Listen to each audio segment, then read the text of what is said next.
कहना महाराज हुण मेरी इज्जत पैज रख लो, किरपा है अकाल पुरख हुण बख्श लो। जे तुसी एक बार कह दो ना भी ये बंदा ठीक है तो सारी दुनिया च फिर मेरी इज्जत बन जाएगी। धन गुरु नानक देव महाराज हर जियो निमाणिया तू मान, न चीजिया चीज करे मेरा गोबिंद तेरी कुदरत कौ कुर्बान। जैसा बालक भाए सुभाई लख अपराध कमावै, कर उपदेश झिड़के बहु भांति बहुड़ पिता गल लावै। पिछले अवगुण बख्श लए प्रभ आगे मार्ग पावै। महाराज कहें चंगा भाई इनू कपड़े लिया के दो, कपड़े पवाते ओदे। सच्चे पातशाह दुनिया नू कहन लगो भाई ये बंदा माड़ा नहीं है, थानू गलती लग गई, भुलेखा लग गया थानू, ये तो बहुत अच्छा भाई मां बाप रूप है ना गुरु नानक देव जी, ये अपने च चीज नहीं आ सकती। ये जा मैं संतां महात्मा चीज देखी है ना भाई। जे आपां कहिए फलाना बंदा बहुत माड़ा है, कानू भाई तो बहुत चंगा आदमी है, तैनू भुलेखा लगता। माड़े नू भी चंगा कह देना ये तो गुरु नानक देव सच्चे पातशाह का कर्म है, फिर चंगा बना भी देना। सच्चे पातशाह कहन लगे आउं करी बचा तो तेन दिंदे आ, हुण अगे वास्ते अपना जीवन जिहड़ा ना वो है उच्च कोटि का बनाई, जती सती रही ते वाहिगुरू वाहिगुरू करया कर। जे तू वाहिगुरू वाहिगुरू करेगा तो आ सारी दुनिया तेरे पैर पूजेगी, तेनों असीं मंजी बख्शिश कर दिंदे आ। अपना सिख बना के मंजी बख्शिश करती, सारी दुनिया नूं कहता भाई असीं इहनूं मंजी देती है ते ये साडा प्यारा प्रेमी है, तुहानूं भुलेखा लग गया। फिर सारी दुनिया उहदे चरनां ते पाती, लोग वो तो माफियां मंगण लाते सारे जाने। तो इस करके महाराज कहंदे मैं जो कुछ करना चाहां मैं फट कर दिना। सेकंड तो पहला बदनामी, सेकंड तो पहला इज्जत मेरे हथ विच ही है। आप ही सच्चे पातशाह करते हैं पर इंसान नूं समझ नहीं लगती। आप कीनों आपन विस्तार सब कछ उसका ओ करने हार, उसते भिन्न कहो किछ होए थान थान तरीका सोए। अपने चलते आप करने हार, कौतक करे रंग आपार। पारावार तो रहत कौतक करदा अपने आनंद दे विच, ਉਹਦੇ ਕੌਤਕਾਂ ਨੂੰ ਕੋਈ ਹਟਾ ਨਹੀਂ ਸਕਦਾ, ਰੋਕ ਨਹੀਂ ਸਕਦਾ, ਉਹਨੂੰ ਕੋਈ ਟੋਕ ਨਹੀਂ ਸਕਦਾ, ਉਹਨੂੰ ਕੋਈ ਕਹਿ ਨਹੀਂ ਸਕਦਾ ਵੀ ਹੁਣ ਕਣਕ ਪੱਕੀ ਤੂੰ ਗੜੇ ਨਾ ਪਾ। ਕੌਣ ਕਹਿਣ ਵਾਲਾ ਉਹਨੂੰ? ਕੋਈ ਵੀ ਨਹੀਂ। ਇਹ ਮੇਰੀ ਮਰਜ਼ੀ ਹੈ, ਮੈਂ ਸਾਰੀ ਰੋੜ ਦਿਆਂ ਭਾਵੇਂ, ਤੈਨੂੰ ਕੀ ਲੈਣਾ। ਸਾਰਾ ਕੋਈ ਉਡਾ ਦਿਆਂ, ਸਭ ਕੋਈ ਬਣਾ ਦਿਆਂ, ਢਾਹ ਦਿਆਂ, ਮੇਰੀ ਮਰਜ਼ੀ ਹੈ। ਗੁਜਰਾਤ ਵਿੱਚ ਸਾਰੇ ਹੀ ਘਰ ਢਾਹ ਦਿੰਦੇ, ਇੱਕ ਅੱਧਾ ਤਾਂ ਛੱਡ ਦਿੰਦੇ, ਕਹਿੰਦੇ ਨਾ ਨਾ ਮੈਂ ਸਾਰੇ ਹੀ ਢਾਉਣੇ ਆ। ਬਈ ਤੇਰੀ अपनी खेड़ है, तुहाडी मर्जी महाराज, असीं तुहाडे अगे कोई जोर साडा थोड़ी है। तुहाडी खुशी महाराज, आपां तां अगे बोल भी नहीं सकते। वो जिवें चाहे उवें ही अपने मौज विच कौतक करदा। मन मैं आप, सारियां दे मनां विच अपने विच हुण वो आप ही बैठा है। जी करे आपां सारियां नूं उठा के तोड़ देवे इत्थों। मैं तो उरे बहना सी जी, बस मैं तैनूं तोड़ता। जी करे होर हज़ारां बंदियां नूं लिया के हुणे फिर बिठा देवे उरे। सारियां मनां दा प्रेरक, क्योंकि मनां दे विच बैठा ही आप है वाहिगुरू। मन अपने माहे, फिर ओहदे मन विच आपां हां सारे, वो है साडे मनां दे विच, ते आपां हां ओहदे मन विच सारे। आपां भज के बाहर नहीं जा सकते ओहदे तों।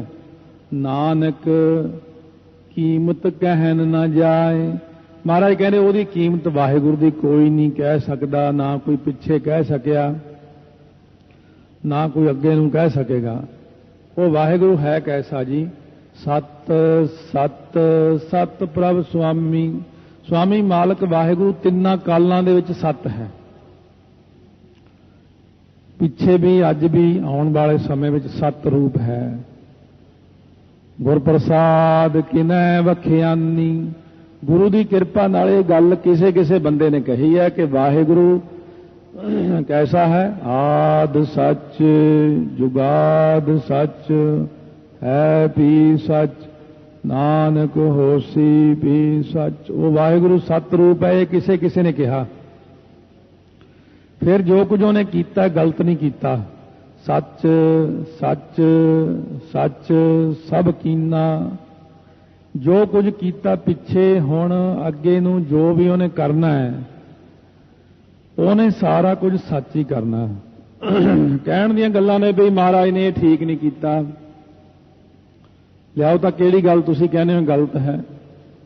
ਮਹਾਰਾਜ ਕਹਿੰਦੇ ਕੋਈ ਗੱਲ ਗਲਤ ਨਹੀਂ ਹੈ, ਪਰ ਇਹ ਤੁਹਾਨੂੰ ਪਤਾ ਨਹੀਂ ਲੱਗਦਾ।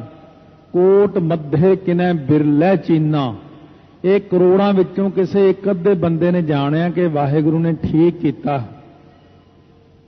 ਸੋ ਜਦੋਂ ਭਗਤ ਫਰੀਦ ਜੀ ਭਗਤੀ ਕਰਨ ਵਾਸਤੇ ਗਏ, 12 ਸਾਲ ਬਹੁਤ ਪਹਿਲੀ ਕਰੜੀ ਤਪੱਸਿਆ ਕੀਤੀ, ਬੜੀ ਸ਼ਕਤੀ ਆ ਗਈ, ਬੜੇ ਖੁਸ਼ ਨੇ ਕਿ ਮੇਰੀ ਤਪੱਸਿਆ ਫਲੀ। ਪਾਣੀ ਦੇ ਵਿੱਚ ਇੱਕ ਜਹਾਜ਼ ਤੁਰਿਆ ਜਾਂਦਾ ਨਦੀ 'ਚ, 48 ਬੰਦੇ ਹਨ ਉਹਦੇ 'ਚ ਕੁੱਲ। ਜਹਾਜ਼ ਡੁੱਬਣਾ ਸ਼ੁਰੂ ਹੋ ਗਿਆ, ਉੱਚੀ ਉੱਚੀ ਪੁਕਾਰਾਂ ਕਰਦੇ ਨੇ, ਬਚਾਓ ਬਚਾਓ ਕਰਦੇ ਨੇ। ਭਗਤ ਫਰੀਦ ਜੀ ਨੂੰ ਤਰਸ ਆ ਗਿਆ। ਭਗਤ ਫਰੀਦ ਜੀ ਨੇ ਅਰਦਾਸ ਕੀਤੀ, ਹੈ ਅੱਲਾਹ ਤਾਲਾ ਇਹ ਜਹਾਜ਼ ਡੁੱਬਣੋਂ ਬਚ ਜਾਵੇ। ਬਚ ਗਿਆ, ਸਾਰੇ ਬੰਦੇ ਆ ਗਏ।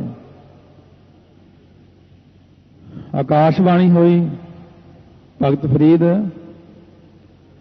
ਤੈਨੂੰ ਅਰਦਾਸ ਕਰਨ ਨੂੰ ਕਿਹਨੇ ਕਿਹਾ ਸੀ?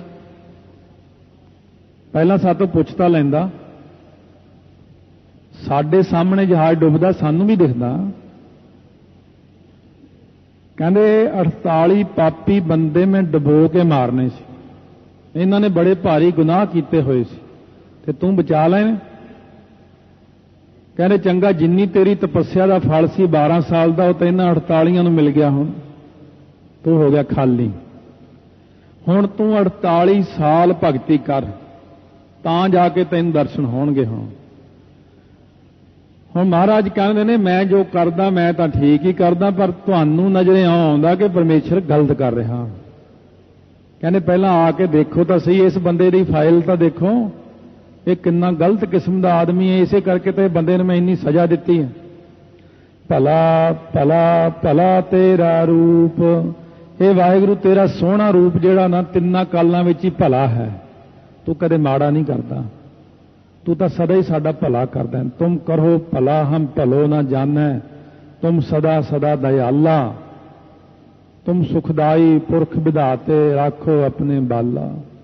अत सुंदर पार अनूप, तेरा स्वरूप वाहिगुरु अति सुंदर है, पारावार तो रहत है, उपमा तो रहत है। निर्मल निर्मल निर्मल तेरी बाणी, तेरी जिहड़ी बाणी है वो मैल तो रहत है, मैल तो रहत है, मैल तो रहत है। अति निर्मल बाणी है तेरी। घट घट सुनी श्रवण बखियाणी, घटा घटा दे विच तेरी बाणी सुनी है, दिलां दिलां दे विच तेरी बाणी है। सिमरन तो अपने अंदर हुण भी हो रहा, सिमरन तो हरेक व्यक्ति च, पंछी च, पशु च, दरख्त विच हर टाइम ही हुंदा रहिंदा। आ जिहड़ी ਆਪਾਂ देख रहे हैं आसमान च तारे ने, होर चीज़ां ने, ये सिमरन दे आसरे ही खड़े हुए ने सारे जाने। सिमरन की इन्नी शक्ति हुंदी, पर देखण मात्र नहीं लगता कि ये काहदे आसरे खड़े ने। महाराज कहने सारी सृष्टि सिमरन दे आसरे ही तुरी फिरदी है। घट घट सुनी हिरदियां हिरदियां सुनी है तेरी बाणी, श्रवण बखियाणी।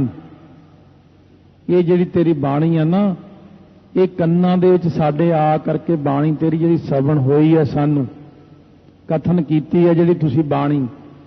ये खखे दे पैर च अद्धा यईया लग्या बखियाणी, ते बखाणी पाठ नहीं हैगा, बखियाणी। बब्बा खखे सिहारी, ऐड़े नूं कन्ना नाणे बिहारी, बखियाणी। घट घट सुनी श्रवण बखियाणी, घटां घटां दे सुनी है जिहड़ी आपने कथन कीती, असीं सुनी है कन्नां कन्नां दे विच, हरेक कंन विच बाणी सुनी आप जी दी। एक तो प्रतख बाणी है, कीर्तन है, कथा है, पाठ है, पर एक प्रतख बाणी तेरी जिहड़ी हर वक्त ही कीर्तन कथा हुंदा है। एक कथा कीर्तन वो जिहड़ा गुरुद्वारे च टाइम सिर हुंदा, एक कथा कीर्तन वो जिहड़ा हर वक्त ही हुंदा गुप्त रूप दे विच, वो सिर्फ रब दे प्यारिਆਂ ਨੂੰ सुणदा, जिन्हां दी अवस्था बन जांदी। इस करके महाराज कहने वो तेरा कथन किया होया नाम हर वक्त कन्नां दे सुणदियां, दिलां दिलां दे विच है तेरा नाम। पवित्र पवित्र पवित्र पुनीत, नाम जपै नानक मन प्रीत। ਜਿਹੜਾ ਇਨਸਾਨ ਮਨ ਦੇ ਪ੍ਰੇਮ ਕਰਕੇ ਨਾਮ ਜਪਣ ਲੱਗ ਜਾਂਦਾ ਹੈ ਉਹ ਹੋ ਜਾਂਦਾ ਹੈ ਪਵਿੱਤਰ ਪਵਿੱਤਰ ਪਵਿੱਤਰ ਪੁਨੀਤ। ਸੁਣਤੇ ਪੁਨੀਤ ਕਹਤੇ ਪਵਿੱਤ। ਪੁਨੀਤ ਦੀ ਅਵਸਥਾ ਪਵਿੱਤਰ ਨਾਲੋਂ ਵੀ ਉੱਪਰ ਹੈ। ਪਵਿੱਤਰ ਪਵਿੱਤਰ ਪਵਿੱਤਰ ਪੁਨੀਤ ਸਾਰਿਆਂ ਤੋਂ ਹੀ ਪਵਿੱਤਰ ਹੋ ਜਾਂਦਾ, ਸਭ ਤੋਂ ਹੀ ਪੁਨੀਤ ਹੈ। ਕੌਣ ਜੀ? ਕਹਿੰਦਾ ਨਾਮ ਜਪੈ ਨਾਨਕ ਮਨ ਪ੍ਰੀਤ। ਮਨ ਦੇ ਵਿੱਚ ਪ੍ਰੀਤੀ ਕਰਕੇ ਜਿਹੜਾ ਨਾਮ ਜਪਦਾ ਹੈ, ਪਵਿੱਤ ਹੋਏ ਸੇ ਜਨਾ ਜਿਨੀ ਹਰ ਧਿਆਇਆ ਪਵਿੱਤ ਹੋਏ ਗੁਰਮੁਖ ਜਿਨੀ ਧਿਆਇਆ। ਪਵਿੱਤ ਮਾਤਾ ਪਿਤਾ ਕੁਟੰਬ ਸਹਿਤ ਸਿਉ ਪਵਿੱਤ ਸੰਗਤ ਸਬਾਈਆ। ਕਹਿੰਦੇ ਪਵਿੱਤ ਸੁਣਦੇ ਪਵਿੱਤ ਸੇ ਪਵਿੱਤ ਜਿਨੀ ਮਨ ਵਸਾਇਆ। ਕਹਿ ਨਾਨਕ ਸੇ ਪਵਿੱਤ ਜਿਨੀ ਗੁਰਮੁਖ ਹਰ ਹਰ ਧਿਆਇਆ। ਇਸ ਕਰਕੇ ਤੇਰਾ ਨਾਮ ਜਿਹੜਾ ਮਨ ਦੇ ਪਿਆਰ ਨਾਲ ਜਪਦਾ ਹੈ ਉਹ ਇਨਸਾਨ ਦੁਨੀਆ ਵਿੱਚ ਕੀ ਤਿੰਨਾਂ ਲੋਕਾਂ ਵਿੱਚ ਕੀ ਹਰ ਪਾਸਿਓਂ ਹੀ ਪਵਿੱਤਰ ਪਵਿੱਤਰ ਪਵਿੱਤਰ ਪੁਨੀਤ ਹੋ ਜਾਂਦਾ। ਨਾਮ ਮਨ ਦੇ ਪਿਆਰ ਨਾਲ ਜਪਣਾ ਹੈ। ਵਾਹਿਗੁਰੂ ਵਾਹਿਗੁਰੂ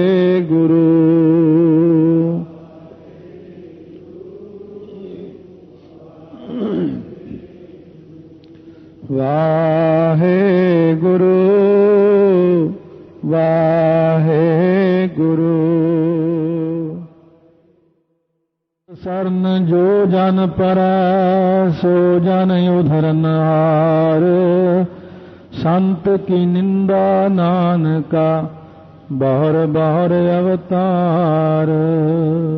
ਧੰਨ ਧੰਨ ਸਤਿਗੁਰੂ ਗੁਰੂ ਅਰਜਨ ਦੇਵ ਸਾਹਿਬ ਜੀ ਮਹਾਰਾਜ ਪਾਵਨ ਪਵਿੱਤਰ ਬਾਣੀ ਸ੍ਰੀ ਸੁਖਮਨੀ ਸਾਹਿਬ ਸਤਿਕਾਰ ਵਜੋਂ ਲਾਇਆ ਜਾਂਦਾ ਹੈ। ਵਾਸਤਵ ਦੇ ਵਿੱਚ ਸ਼੍ਰੀ ਅੱਖਰ ਪਰਮੇਸ਼ਰ ਤੋਂ ਬਿਨਾਂ ਹੋਰ ਕਿਸੇ ਨੂੰ ਲੱਗਦਾ ਹੀ ਨਹੀਂ ਹੈ। ਆਪਣੇ ਆਪ ਕੋਈ ਲਾਈ ਫਿਰੇ, ਪਰ ਅਸਲ ਵਿੱਚ ਸ਼੍ਰੀ ਦਾ ਭਾਵ ਹੈ ਸੁਭਾਏਮਾਨ ਸ਼੍ਰੋਮਣੀ। ਜੋ ਮਾਇਆ ਦਾ ਮਾਲਕ ਹੋਵੇ ਉਹਨੂੰ ਸ਼੍ਰੀ ਕਹਿੰਦੇ ਨੇ। ਮਾਇਆ ਦਾ ਮਾਲਕ ਖੁਦ ਪਰਮੇਸ਼ਰ ਹੈ। ਸੋ ਇਸ ਕਰਕੇ ਮਹਾਰਾਜ ਕਈ ਚੀਜ਼ਾਂ ਨੁਕਤਿਆਂ ਵਾਲੀਆਂ ਹੁੰਦੀਆਂ ਨੇ। ਆਦ ਗੁਰੇ ਨਮః, ਜੁਗਾਦ ਗੁਰੇ ਨਮঃ, ਸਤ ਗੁਰੇ ਨਮঃ। ਇਹਨਾਂ ਨੂੰ ਸ਼੍ਰੀ ਨਹੀਂ ਲਾਇਆ। ਗੁਰੂ ਨਾਨਕ ਦੇਵ ਜੀ ਨੂੰ, ਗੁਰੂ ਅੰਗਦ ਦੇਵ ਜੀ ਨੂੰ, ਗੁਰੂ ਅਮਰਦਾਸ ਮਹਾਰਾਜ ਨੂੰ, ਪਰ ਕਹਿੰਦੇ ਸ਼੍ਰੀ ਗੁਰਦੇਵ ਨਮঃ। ਚੌਥੇ ਪਾਤਸ਼ਾਹ ਲਈ ਵਰਤਿਆ ਕਿਉਂ? ਪਹਿਲਿਆਂ ਤਿੰਨ ਸਰੂਪਾਂ ਨੇ ਮਾਇਆ ਨੂੰ ਆਪਣੇ ਨੇੜੇ ਹੀ ਨਹੀਂ ਲਾਇਆ। ਚੌਥੇ ਸਰੂਪ ਵਿੱਚ ਅੰਗੀਕਾਰ ਕੀਤਾ ਤਾਂ ਲਾਉਂਦੇ ਨੇ ਸ਼੍ਰੀ। ਅਰਦਾਸ ਸ਼ੁਰੂ ਹੁੰਦੀ ਚੰਡੀ ਦੀ ਵਾਰ ਦੇ ਪਹਿਲੇ ਪੌੜੀ ਨੂੰ ਅਰਦਾਸ ਰੂਪ ਵਿੱਚ ਲਿਆ ਪੰਥ ਨੇ। ਕਦੇ ਵਿਚਾਰ ਨਹੀਂ ਕੀਤੀ ਇਸ ਗੱਲ ਦੀ ਬਹੁਤਿਆਂ ਨੇ। ਛਾਪਣ ਵਾਲਿਆਂ ਵੀ ਨਹੀਂ ਕੀਤੀ, ਅਰਦਾਸ ਕਰਨ ਵਾਲਿਆਂ ਵੀ ਨਹੀਂ ਕੀਤੀ ਕਿ ਸ਼ੁਰੂ 'ਚ ਕੀ ਲਿਖਿਆ ਹੈ। ਇੱਕ ਓੰਕਾਰ ਵਾਹਿਗੁਰੂ ਜੀ ਕੀ ਫਤਿਹ। ਇੱਥੇ ਸ਼੍ਰੀ ਨਹੀਂ ਹੈ, ਪਰ ਆਮ ਦੇਖੋ ਕਿਤੇ ਵੀ ਕੋਈ ਅਰਦਾਸ ਕਰਦਾ ਉਹ ਕਹਿੰਦੇ ਕਿ ਓੰਕਾਰ ਸ੍ਰੀ ਵਾਹਿਗੁਰੂ ਜੀ ਕੀ ਫਤਿਹ। ਕਿਉਂ? ਕਦੇ ਚੰਡੀ ਦੀ ਵਾਰ ਦੇਖੀ ਹੋਵੇ, ਪੜ੍ਹੀ ਹੋਵੇ ਤਾਂ ਪਤਾ ਹੋਵੇ। ਤੇ ਗੁਟਕੇ ਛਾਪਣ ਵਾਲੇ ਵੀ ਵਿੱਚ ਹੀ ਸ਼੍ਰੀ ਲਾ ਰਹੇ ਨੇ। ਆਦਿ ਸ੍ਰੀ ਦਸਮ ਗ੍ਰੰਥ ਵਿੱਚ ਦੇਖੋ ਫਿਰ ਇੱਕ ਓੰਕਾਰ ਵਾਹਿਗੁਰੂ ਜੀ ਕੀ ਫਤਿਹ। ਜਦੋਂ ਉਹ ਨਿਰਗੁਣ ਰੂਪ ਨੂੰ ਕਹਿੰਦੇ ਇੱਕ ਓੰਕਾਰ ਵਾਹਿਗੁਰੂ ਜੀ ਕੀ ਫਤਿਹ, ਸ੍ਰੀ ਭਗਵਤੀ ਜੀ ਸਹਾਇ ਸ਼੍ਰੀ ਅੱਖਰ ਬਾਅਦ ਚ ਆਉਂਦਾ। ਸੋ ਇਸ ਕਰਕੇ ਮਹਾਰਾਜ ਸੱਚੇ ਪਾਤਸ਼ਾਹ ਕਹਿੰਦੇ ਨੇ ਕਿ ਜਦੋਂ ਵੀ ਸ਼੍ਰੀ ਅੱਖਰ ਲੱਗਦਾ ਹੈ ਉਦੋਂ ਹੀ ਆ ਕੇ ਲੱਗਦਾ ਹੈ ਜਦੋਂ ਮਾਇਆ ਦੇ ਸੰਯੁਕਤ ਹੁੰਦਾ ਪਰਮੇਸ਼ਰ। ਨਿਰਗੁਣ ਰੂਪ ਨੂੰ ਸ਼੍ਰੀ ਅੱਖਰ ਨਹੀਂ ਲੱਗਦਾ। ਸੋ ਸਤਿਗੁਰੂ ਮਹਾਰਾਜ ਸੱਚੇ ਪਾਤਸ਼ਾਹ ਫਰਮਾਉਂਦੇ ਨੇ ਸ਼ਲੋਕ 13ਵਾਂ ਕਿ ਸੰਤ ਸਰਨ ਜੋ ਜਨ ਪਰੈ ਜਿਨ੍ਹਾਂ ਸਾਸ ਗਰਾਸ ਨਾ ਵਿਸਰੈ ਹਰ ਨਾਮਾ ਮਨ ਮੰਤ ਤਮ ਸੇ ਸਈ ਨਾਨਕਾ ਪੂਰਨ ਸੋਈ ਸੰਤ। ਸੰਗ ਅੰਤ, ਜਿੱਥੇ ਸਾਰੀਆਂ ਵਾਸ਼ਨਾਵਾਂ ਦਾ ਅੰਤ ਹੋ ਜਾਂਦਾ ਹੈ, ਜਿਹਨੂੰ ਕੋਈ ਵਾਸ਼ਨਾ ਨਹੀਂ ਰਹਿੰਦੀ ਉਹਨੂੰ ਕਹਿੰਦੇ ਸੰਤ ਹੈ। ਸ਼ਾਂਤ ਆਤਮਾ ਸੰਤ। ਸਤਿਗੁਰੂ ਮਹਾਰਾਜ ਕਹਿੰਦੇ ਜਿੱਥੇ ਸੰਗ ਅੰਤ ਹੈ। ਕਾਹਦਾ ਅੰਤ ਹੈ?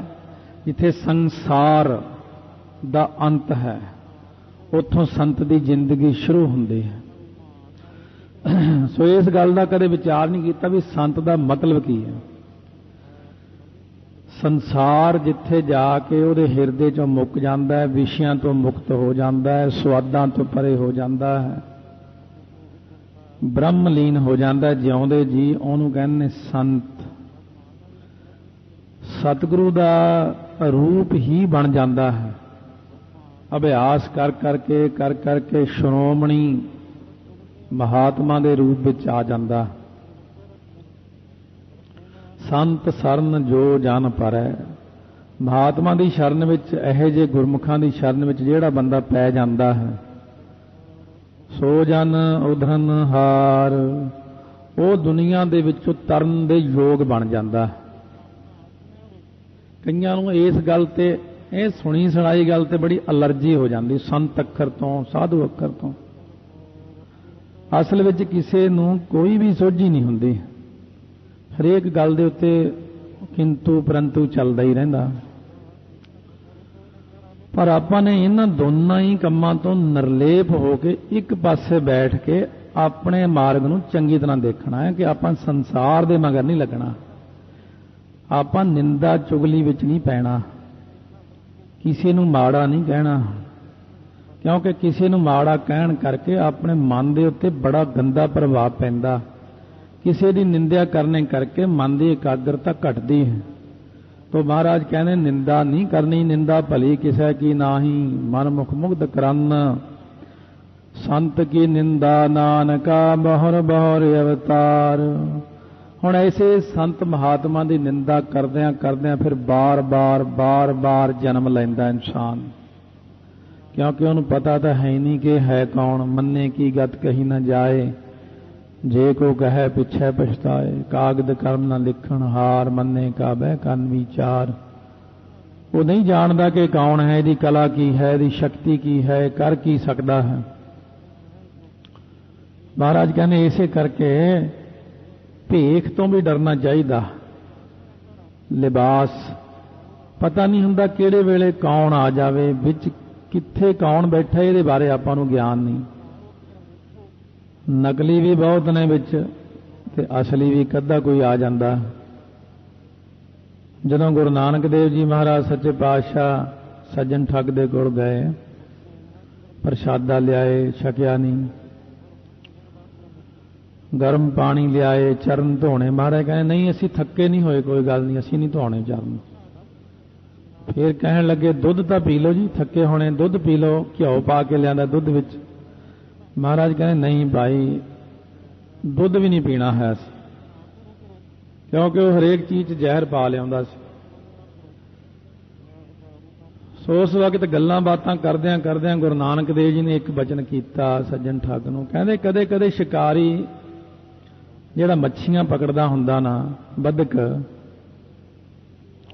कहंदे कदे कदे उहदे जाल विच वड्डा सारा मगरमच्छ भी आ जांदा, जिहड़ा सारे जाल नूं ही तोड़ दिंदा ते फिर ਉਹਨੂੰ ही पकड़ लैंदा, खा जांदा। सज्जन ठग दा दिमाग चकरा गया। मैं समझा नहीं महाराज। महाराज कहने कोई नहीं, समझ जाएगा हौली हौली। तू दुनिया दीयां डड्डियां मच्छियां खाण गिज्जियां, जिहड़ा आया ਉਹਨੂੰ मार के सुट दिता, लुट लिया। अज तेरा जो पेचा पै गया बहुत तकड़े मगरमच्छ दे नाल, तेरे जाल विच आ गया, अज आपे ही आ गया, अज तेरा जाल तोड़ांगे। इस करके सतगुरु महाराज कहते हैं कि कदे कदे तुरदियां तुरदियां अचानक पूर्ण रूप विच भी कोई मिल जाता है। जिवें चौथे पातशाह महाराज ने ਅਤੇ छेवें पातशाह ने इक्को जी साखी सुनाई गुरसिखां नूं। कहते जिवें कोई बंदा सी वो पंछियां नूं रोज दाना पावे, ਉਹਦੀ बड़ी महिमा हो गई। एक दिन उस बंदे कोले मान सरोवर तो उड़ के दो हंस ये देखण आए भी बाकी पंछियां नूं पाउंदा दाना। जदों उस बंदे ने देखिया ये अजीब किस्म के पंछी ने, भी की खांदे होणगे। एक बंदा कहंदा ये हंस ने, हीरा मोती खांदे ने, ये दुध पींदे ने। वो जाके दुध लियाया, मोती लियाया, वो खा के दो बड़े कीमती ਜਿਹੜੇ ਸਨ ਲਾਲ ਆਪਣੇ ਮੂੰਹ ਦੇ ਵਿੱਚੋਂ ਉਗਲ ਕੇ ਸੁੱਟ ਗਏ। ਉਹ ਬੰਦਾ ਉਹ ਦੋ ਕੀਮਤੀ ਲਾਲਾਂ ਨੂੰ ਵੇਚ ਕੇ ਲੱਖਾਂ ਪਤੀ ਬਣ ਗਿਆ। ਫਿਰ ਇੱਕ ਵਾਰੀ ਉਹਦੇ ਹੰਸਾਂ ਦੀ 100 ਹੰਸਾਂ ਦੀ ਡਾਰ ਉਹਦੇ ਘਰੇ ਆਈ। ਉਹਨੇ ਦੁੱਧ ਪਿਆਇਆ ਅਤੇ ਮੋਤੀ ਖਵਾਏ। 100 ਦਾ 100 ਹੰਸ ਹੀ 100 ਲਾਲ ਉਗਲ ਗਿਆ ਉੱਥੇ। ਉਹ ਬੰਦਾ ਉਸ ਇਲਾਕੇ ਦਾ ਰਾਜਾ ਬਣ ਗਿਆ। महाराज कहने इसे प्रकार आए गए गुरसिख साधु महात्मा संगत की सेवा करदियां करदियां करदियां बंदे दा जस फैल जाता।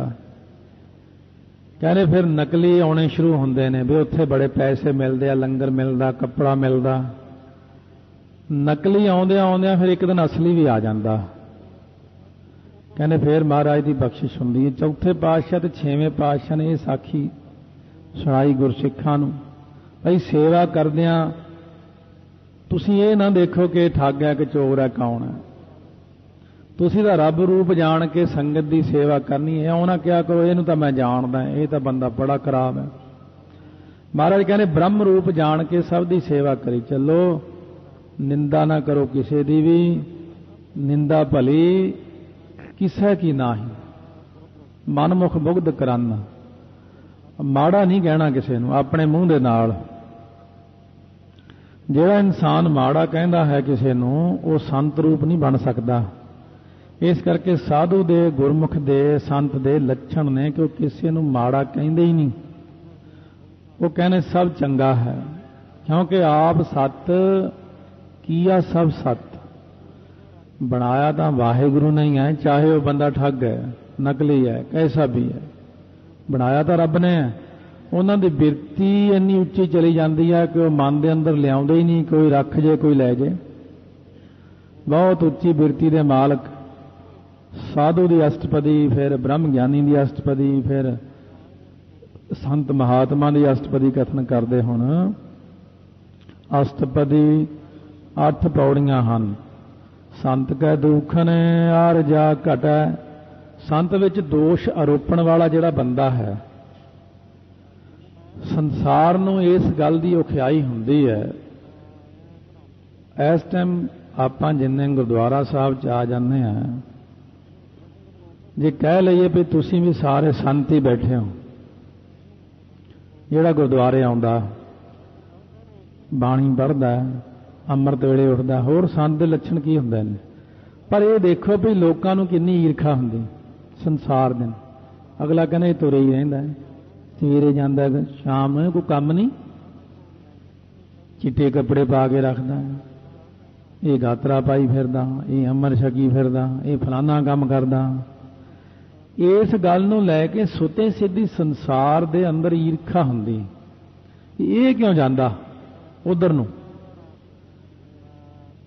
ਕੁਦਰਤੀ ਗੱਲ ਆ, ਜਿਹੜਾ ਬੰਦਾ ਸਤ ਸੰਗਤ ਕਰੀ ਜਾਂਦਾ ਸੁਤੇ ਸਿੱਧੀ ਉਹਦੀ ਵਡਿਆਈ ਹੋਣ ਲੱਗ ਜਾਂਦੀ ਹੈ। ਮਾਇਆ ਵੱਲੋਂ ਵੀ ਮਹਾਰਾਜ ਕਿਰਪਾ ਕਰ ਦਿੰਦੇ ਨੇ, ਕੰਮ ਵੀ ਉਹਦੇ ਬਣੀ ਜਾਂਦੇ ਨੇ, ਫਿਰ ਸੰਸਾਰ ਹੋਰ ਔਖਾ ਹੋ ਜਾਂਦਾ ਹੈ। ਇਹਦਾ ਕੰਮ ਬਣ ਗਿਆ, ਅਸੀਂ ਮਿਹਨਤ ਕਰਦੇ ਮਰ ਗਏ ਸਾਰਾ ਦਿਨ, ਇਹਨੂੰ ਵੈਸੇ ਬੈਠੇ ਨੂੰ ਮਿਲੀ ਜਾਂਦਾ ਸਾਰਾ ਕੁਝ। ਇਹੀ ਸੇਮ ਹਾਲਤ ਸੰਤਾਂ ਮਹਾਤਮਾ ਨਾਲ ਹੈ ਸੰਸਾਰ ਦੀ।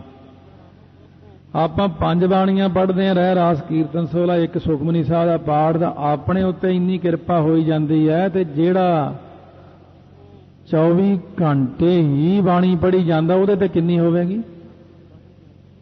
ਜੇ ਆਪਾਂ 5 ਬਾਣੀਆਂ ਪੜ੍ਹਨ ਵਾਲਿਆਂ ਨੂੰ ਰੱਬ ਕਾਰ ਕੋਠੀ ਦੇ ਸਕਦਾ, ਵੀ ਜਿਹੜੇ ਰਾਤ ਦਿਨ ਬਾਣੀ ਪੜ੍ਹਦੇ ਉਹਨੂੰ ਫਿਰ ਕਾਰਾਂ ਕੋਠੀਆਂ ਕਿਉਂ ਨਹੀਂ ਦੇ ਸਕਦਾ? ਉਹਨੂੰ ਬੜੇ ਬੜੇ ਥਾਂ ਦੇ ਦਿੰਦਾ, ਬਹੁਤ ਦੁਨੀਆ ਮੰਨਣ ਲੱਗ ਜਾਂਦੀ। ਫਿਰ ਸੰਸਾਰ ਨੂੰ ਇਸ ਗੱਲ ਦੇ ਉੱਤੇ ਬਹੁਤ ਤਕਲੀਫ ਖੜੀ ਹੋ ਜਾਂਦੀ। ਫਿਰ ਉਹ ਹੋਰ ਤਾਂ ਕੁਝ ਕਰ ਨਹੀਂ ਸਕਦੇ, ਫਿਰ ਕੀੜੀ ਦੀ ਤਰ੍ਹਾਂ ਖੱਡ ਭਾਲਣ ਲੱਗ ਜਾਂਦੇ ਨੇ।